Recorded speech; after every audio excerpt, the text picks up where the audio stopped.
Welcome everyone! In this video I will show you my journey about replacing the handlebar on a Dualtron electric scooter. Although mine is a Dualtron Mini, this handlebar is compatible with many other Dualtrons out there. You can see the original handlebar on the left, and on the right is the currently folded new handlebar. First of all, this is how my handlebar looked like before. And this is how it looks like after the operation. As you see, the controller is currently broken. I'm going to walk through the repair of that in a separate video. What are the differences between the two handlebars? I have found that the foldable version is, surprisingly, 3 times the weight of the original.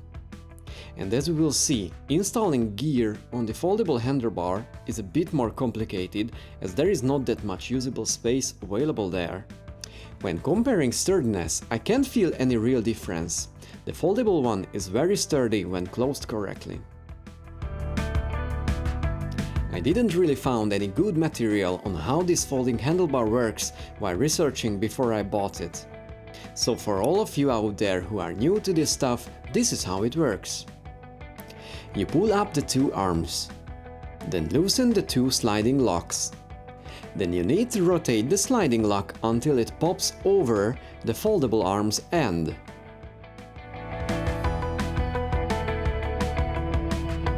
Just like this. The white line helps you determine if you have it in the correct position or not. Let's see this once more in real life. Pull up. Slide the lock.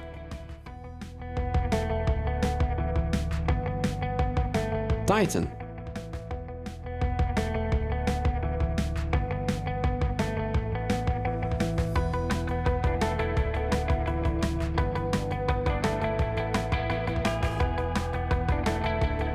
As of writing this script, after 2 weeks of usage, yesterday while riding the scooter in the night, my left handlebar arm got loose. I think the reason was that I wasn't paying attention to pull the sliding lock correctly to the white line since it was dark out there. Thankfully there was no injuries, just a bit of an elevated heart rate. Please really pay attention when closing up the handlebar, since it's not much fun to have it collapse on you during a ride. Don't try this at home. Yeah, the usual, don't injure yourself. If you are not sure how to do this, bring your scooter to a professional who will help you with the replacement. With all that, let's start. First off, we need to clear the original handlebar, and even before that we need to remove the 2 grips. It is a tricky thing to remove because if you squeeze on it to pull it off, you multiply the friction and it will not even move. But I totally stole an idea from somewhere after a quick Google search on the topic. So what I did is that I inserted this bamboo stick under the grip. I chose this to avoid scratching the paint. Even inserting this thin stick was hard, so I needed to use this tool to bring it in even more.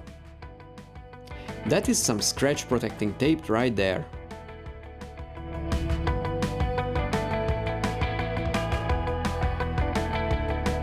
After that, I dropped a few drops of denatured alcohol between the grip and the handlebar.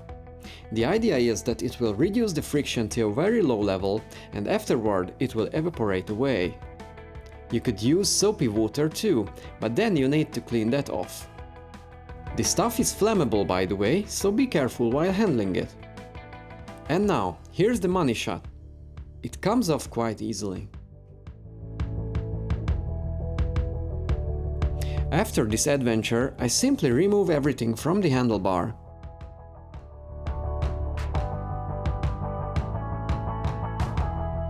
The brake cable is not long enough, so that will need to wait for me to remove the handlebar.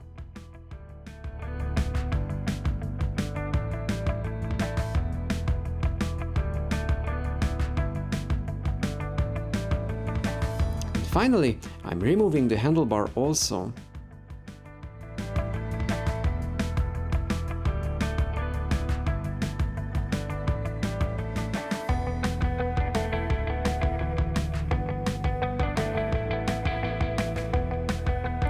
Quick check with the new one.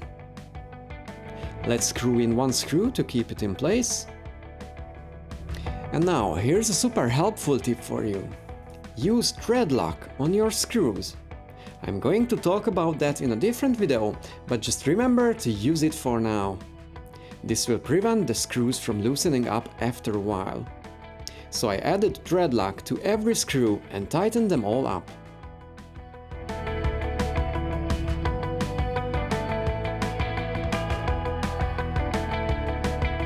Let's reinstall the brake handle.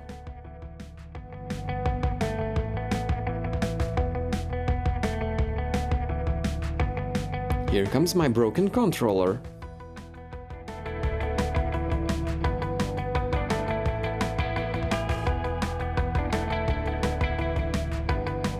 Oh, and yes, I can't put back the grips without the trick. So let's do that again.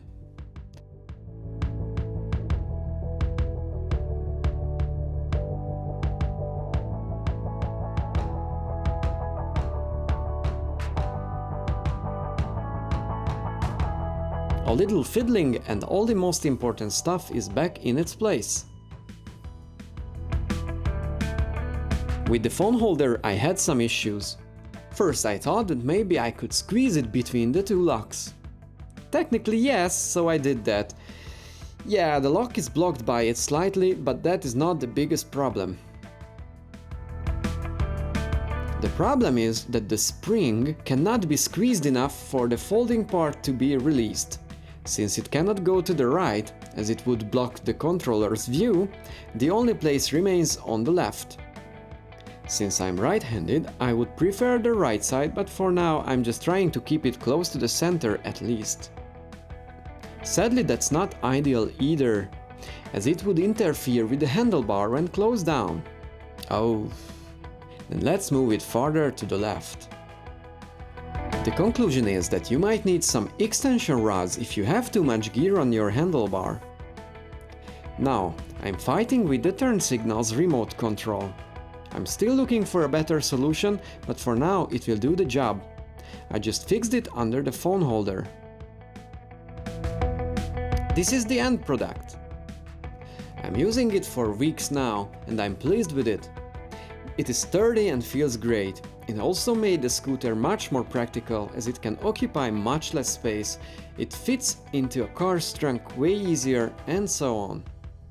Just make sure that you have tightened it up correctly, as I have told you earlier. Tell us in the comments what you would like to hear more about. If you like this kind of content, then please hit the thumbs up button and subscribe.